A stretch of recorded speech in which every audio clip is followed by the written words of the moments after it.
Welcome back to the Anxiety Slayer podcast. I'm Shan Vanderleek here with my wonderful friend and co-host Ananga Sivir. Today we're talking about the different faces of anxiety that can shrink our lives. And often these are things we don't realize come from anxiety. Hi Ananga, it's good to be with you today. Hey Shan.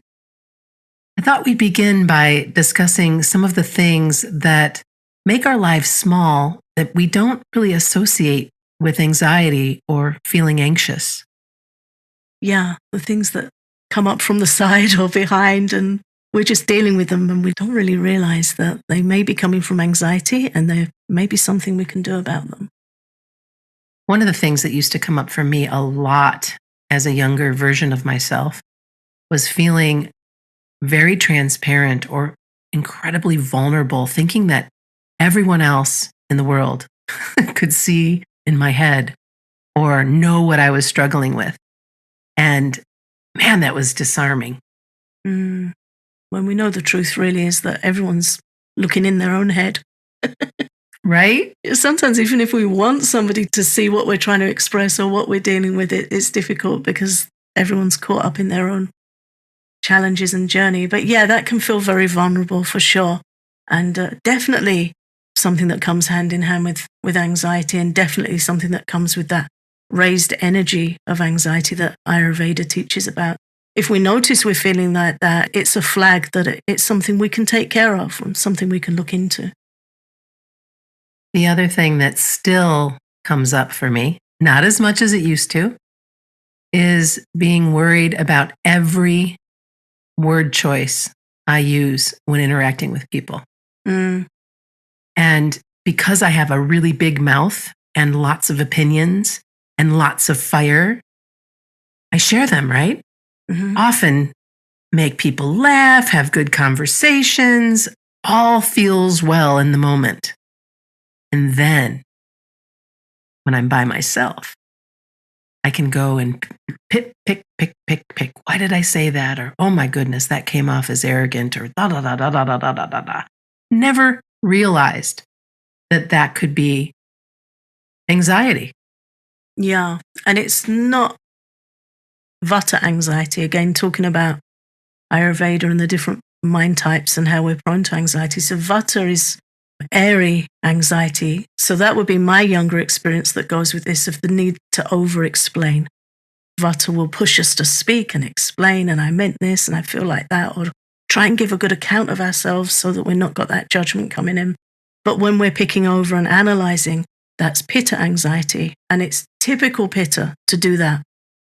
Pitta, out of balance, judges. If it's really out of balance, it will judge others quite unpleasantly, and it will also judge us. We will judge ourselves and we will pick ourselves apart. Why did I do this? Why did I say that? It's still anxiety, it's for sure, but it's interesting to me to look at the different energies of anxiety and where they can come from. Oh, yeah. And when you bring up judgment, the other piece about perfection and being a perfectionist, I'm a recovering perfectionist. I tried for years and years and years to be perfect, to avoid judgment. And the interesting thing about that is, I may not have been judged as much from outside, but again, the inner judgment was still there, even if I was, air quotes, perfect. Right. At work or in my relationships or what have you. So again, all of these things, and I'm so grateful for this meme that we found that had a number of these points that came up that said things I didn't know were anxiety. And it just cracked me up because these were some of the things that I didn't know were anxiety when we met many moons ago and started doing our podcast. We often don't. And it can make quite a fragmented experience of ourselves because we feel like, well, I struggle with this and I struggle with that. But when you look at them as aspects of the central issue of anxiety, it can be a little easier to work with. It can be easier to find some compassion. But also anything we do that calms general anxiety also informs these areas as well. Like somebody that's of a more Vata disposition, a more airy disposition towards anxiety, you know when that's coming up if you learn to look at yourself. If you're experiencing disassociation, you feel disconnected from people around you, Vata's coming up. If you feel the need to speak and explain yourself and you struggle to hear others because your mind's just racing to try and gain ground, that's Vata coming up. So we know then there's things we can do to balance it. Okay, what do I do? This energy's coming up, and when the energies are out of balance, they provoke us. It urges us to speak. It urges us to do this. It jazzes our nervous system when we feel more anxious, or there'll be a push to feel more irritable, more self-critical, more intolerant of others. Then we know, oh, that's Pitta coming up. What do I need to do to bring that in check? It's not a good experience for us, and it's not a good experience for those around us when these things are provoked. So it's good to know how they work. It's not difficult to learn a few clues of how they work, and it's very easy to apply some gentle opposites for balance. So it's definitely a worthwhile conversation. Well, that brings us nicely to what helps and what can we do when these feelings are coming up for us that we're just realizing maybe right now are associated with anxiety, that are associated with our primary dosha. Yeah, and it's finding a bit of space to reflect on it, first of all, is to get off the hamster wheel and get off autopilot and have some space to look at that and see where we can find some ways to improve. Getting more grounded, working on building our personal peace and self-trust is a really important thing to work on with anxiety, trust in yourself. A balanced Pitta will come away with a little humor from an event, and they can say, okay, well, I did the best I can and I'm a human. Pitta's very funny when it's balanced and fluid, and Vata, when it's grounded, can be more give and take conversationally and more present. We need to be present. There's a remedy to the disassociation that Vata can experience in presence. So we need to see, how can we invoke that? How can we bring that groundedness? It can be as simple as a walk in nature, a warm bath, some downtime, some still time. And then to give careful consideration when we're projecting our fears and our worries about ourselves onto others, to give careful consideration to the thoughts and responses of others. Mm-hmm. Kind people, balanced people don't judge, and they don't consider others stupid. So just to trust that and make room so that we can relax with the people we can trust. And if there are those in our lives that are overly judgmental or critical, or we come away feeling out of balance or uncomfortable, then we've got the choice to look at distancing or boundaries, that we don't have to spend time in environments or with people that increase our anxiety. And it's also a good idea to consider realistic expectations, both from others and from ourselves. Supporting ourselves and knowing that we're giving our best, and when it's time to rest, and just being aware of what it is we need. And again, back to choice, about the choices that we can make when we're struggling, the choices that we can make when we are at our best. And to know that you are absolutely perfect just the way you are, and having a better understanding of how you work and what brings you peace, and learning to trust yourself. It's a big ask. I realize that trust piece can be big for so many. I know it was big for me for a long time. Yeah, it's important work and it's ongoing work, but then there are places where we can get help, and we can speak to professionals like the people at BetterHelp if we need to speak to somebody and go through something in detail with some support. That facility is available to us. I think it's very valuable to do that, and to be able to grant ourselves the space to look at where we're out of balance and where we need help. And we're all out of balance at different phases and stages of our life to different degrees. That's one of the key teachings of Ayurveda, is that we have to always be changing our sails according to what's going on around us, whether it's climate, environment, relationship, nutrition. We're adjusting all the time. And you can look at it as high maintenance, which doesn't feel very appealing, or you can just look at it as living a more fluid lifestyle where you're able to educate yourself about what serves you well and adjust your sails to the wind.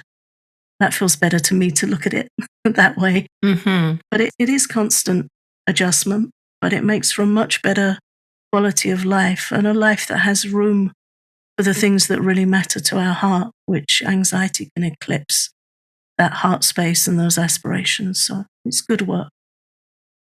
It's also good to see where we can reclaim our space by setting healthy boundaries, which not everybody knows how to do.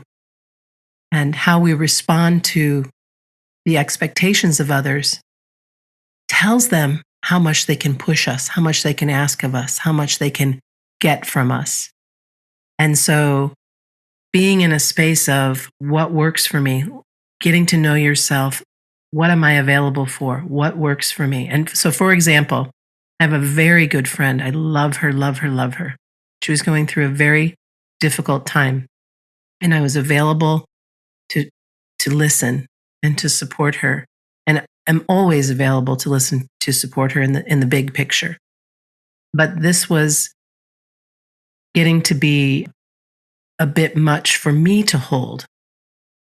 And it was just a period of time. So it was a particular day where I wasn't available for it because I needed to care for myself. And as much as I don't like admitting that, and I think we all probably feel that way with somebody we love and care for, I had to let her know that I'm thinking of her, that I love her, and that I will be in touch with her tomorrow. Because I couldn't do it in that particular day. I couldn't be available 100% of the time while she was falling apart. Does that make sense?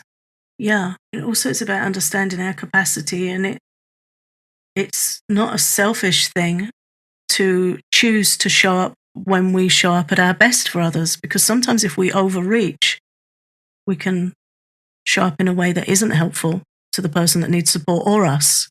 Right. And I didn't want to come off as uncaring. It was just, I was maxed out. I was tapped out. I had been traveling. I was tired, and I didn't want her to feel alone. So I at least communicated something and then was able to have conversation with her the next day. And so I hope that our listeners can draw from that and know that it's okay that you're not available all the time for everyone else when you need to put yourself care first, when you need to, okay, I'm going to rest, I'm going to relax, I'm going to take care of myself, and then I can be available for my loved one. And we're available at our best. Mm-hmm. It's always better if we can show up rested and in good shape, and then we can really give support. Sometimes boundary setting doesn't come naturally to us. Personally, I had to learn it. It didn't come naturally to me at all. You've helped me a lot with boundary setting, and I've done a lot of reading on it, and it's something I've had to learn.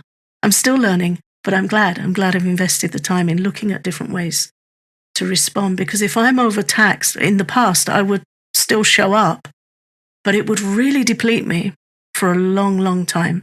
Yeah. And then I could become not resentful, but just mentally overburdened, that it would stick in my mind because I hadn't the resilience to show up. I'd do it. I'd show up and I'd try and be kind and I'd try and help, but it would kind of drag my mind down further than I was comfortable with and take me a while to recover. That was such a beautiful way to describe it. Yes, that.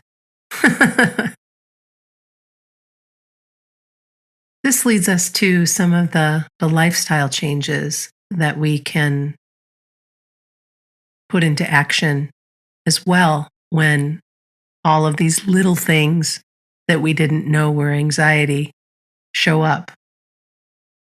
Where do you go from there? Something I've learned is that part of not becoming overstrained, or I would say sometimes I felt squeezed like a lemon. It was like all my juice had been squeezed out and I had nothing left to give. So for me personally, something that really helped was getting up early and having my time first thing in the day. I find if I can get ahead of the day and I'm up early and I've read something inspiring, practice some meditation, whatever comes later in the day, I can cope better with. It's like I get a non-stick coating And I can't tell you how many times I've written in my journal, thank God I got up early and meditated this morning because this came later in the day. And I know I coped better because I was buffered. My nerves were buffered, my mind was nourished, and I was grounded. And I'd started my day how I needed. So I think it's very important to look at what gives us stability, what gives us groundedness, and what helps us build resilience. And it might be going for a walk on your own for 10 minutes. It might be doing some painting in the evening, listening to an audiobook. Find what it is for you that gives you some self-quality time, some good time with yourself, so you're in yourself, and then whatever comes, you've just got that protection to deal with it. So that's my personal example. I love that example, and I have reclaimed my morning time as well. And whether I journal or whether I get all of my supplements and lemon water and all of my stuff lined up, because I have a little protocol that I do each day for my sweet body. Mm-hmm. And then I've also added moving. So this morning before we started to record, I walked a couple of miles on the treadmill and listened to a wonderful podcast. Right. Nice. And that was a gift to me.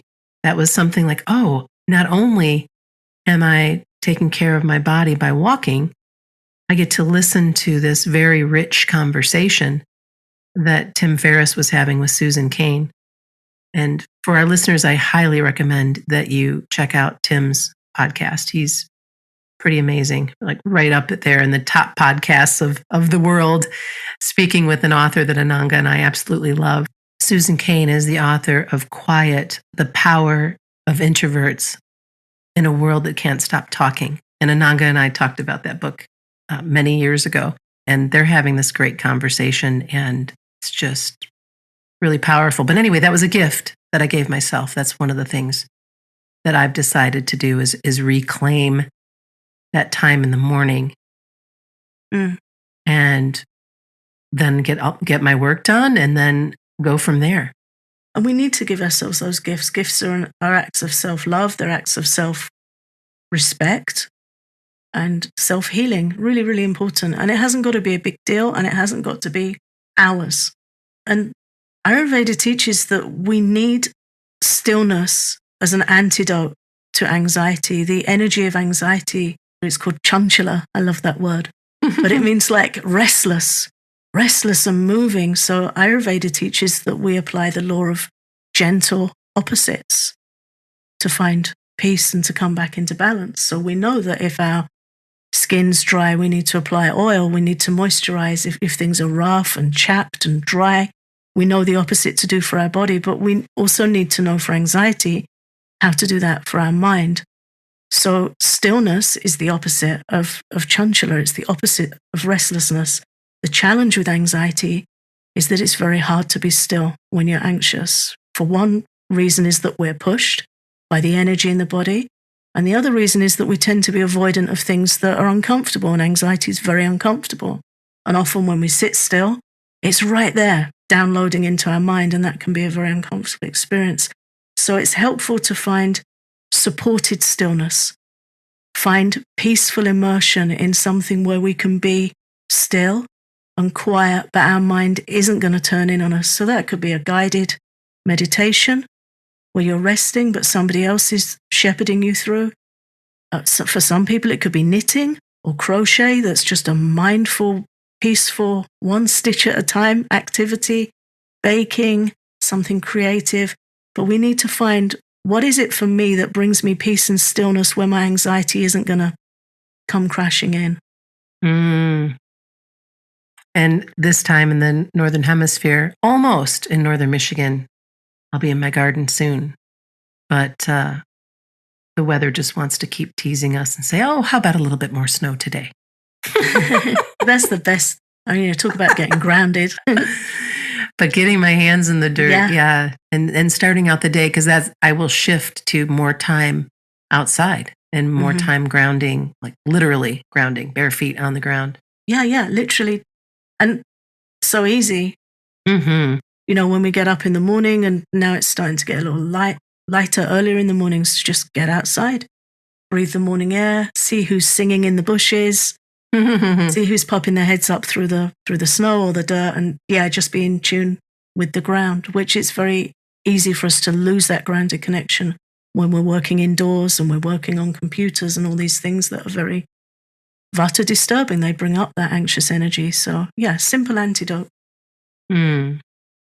One of the things that you and I have talked about over the years is the importance of not being defined by the anxiety that we suffer. Let's dig a little bit deeper into that. It's so easy for the mind to default to fixating on the things we talked about earlier, feeling vulnerable, feeling everyone can see what we're struggling with, feeling judged, feeling we need to explain ourselves. The mind can really loop over those things and really fixate on them. Even just one small event, we can spend a week or two going over it, or it will be the persistent playlist in our head to bring those things up. And one thing that really helps is to not be defined by anxious thoughts, to understand that they're a part of us and they're a part of what we're dealing with, but they're not all of us. It's so easy to be defined by our struggles. But when we focus on our strengths or our talents or our aspirations, developing our natural abilities, we can push back against anxiety and regain some space. And the more we do that, the more space we regain. So then the anxious thoughts occupy a smaller part of our mind. So we're trying to reclaim territory in our head. It's understood that with chronic pain, it can leach out into a much broader area of the brain and really take over the way the brain operates. Pain can be like an oil slick where it really spreads. But there are practices that can help you contain it and regain that space. And it's the same with anxiety. So when we focus on our strengths, what we love, things we want to do, and give those active attention and act on them, then we start to reclaim some space. And it also is an invitation to get to know yourself better. Because often when we're feeling anxious or we're struggling or we're in pain or whatever is making us feel small, it's as if these other things don't exist at all, but they do. And so if you can take a moment, I invite you right now to grab a pen and paper and write down a few of these questions. And if you need to pause to do that, go ahead and pause. But this will be such a good exercise for you to do. And the first is, what are you naturally good at?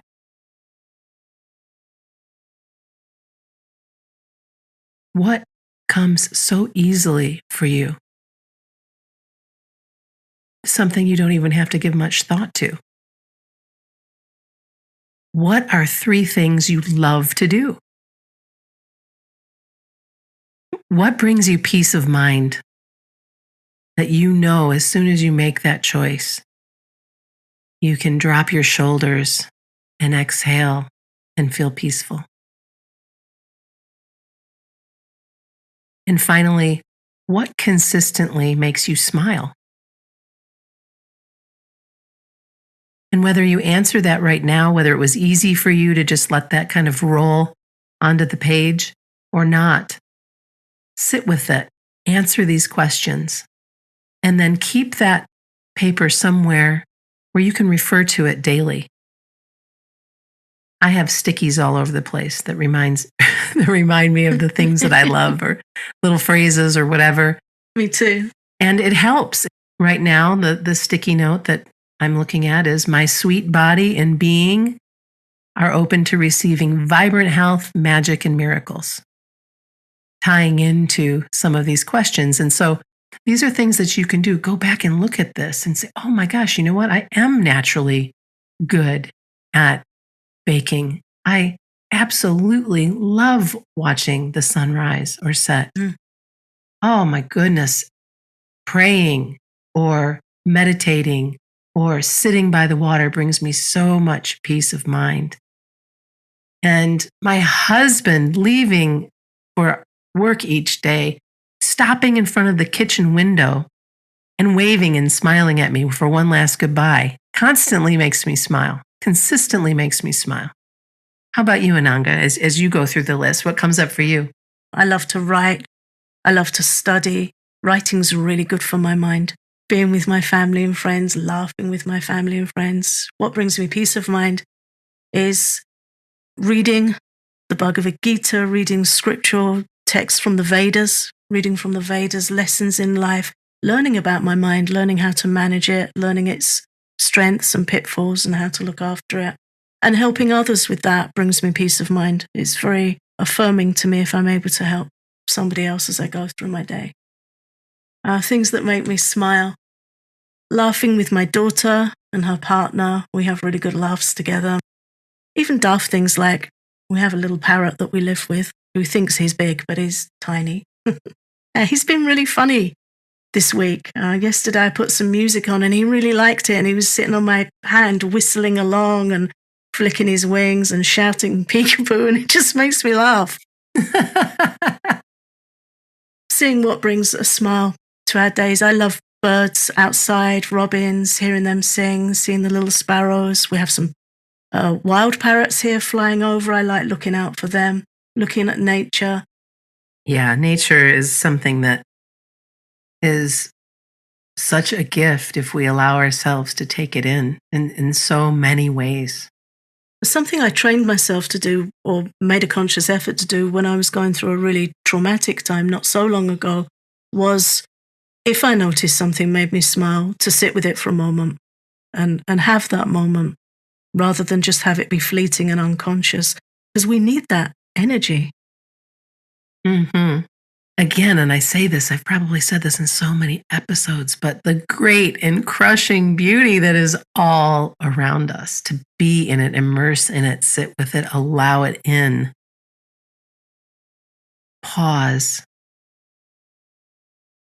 Inhale, exhale, and then get on with your life. But to take it in, please. There's a reason why they say take time to smell the flowers. Yeah, and these are forms of nourishment. The mind is nourished by these things being brought to it, by what comes in through our senses. It's also disturbed by what comes in through our senses. So we need to antidote. We need to find humor and beauty and sweet things and reflections and prayer and meditation and journaling and all the things that nourish the mind and steady the mind need to be in place. Just like with our nutrition, we have to be balanced in what we're eating, or it's going to cause our health to suffer. So often with anxiety, we feel like that's it. I've got anxiety, and that's how I am. But there's a lot more wiggle room with anxiety than the mind likes us to think. There's a lot more we can do about it. And to start also looking at where anxiety is shrinking your space and stealing your joy, and choosing to make steps each day to express your natural abilities and actively invite what brings you peace into each day. So this is just little micro movements, practices, just being more mindful, paying more attention, referring to that paper that you just created, and being really sweet with yourself to the best of your ability. If you want to receive more anxiety support, you're welcome to visit our Patreon, where you can get a deeper dive into some of the topics we cover, as well as all of our guided relaxations. Learn more at patreon.com/anxietyslayer.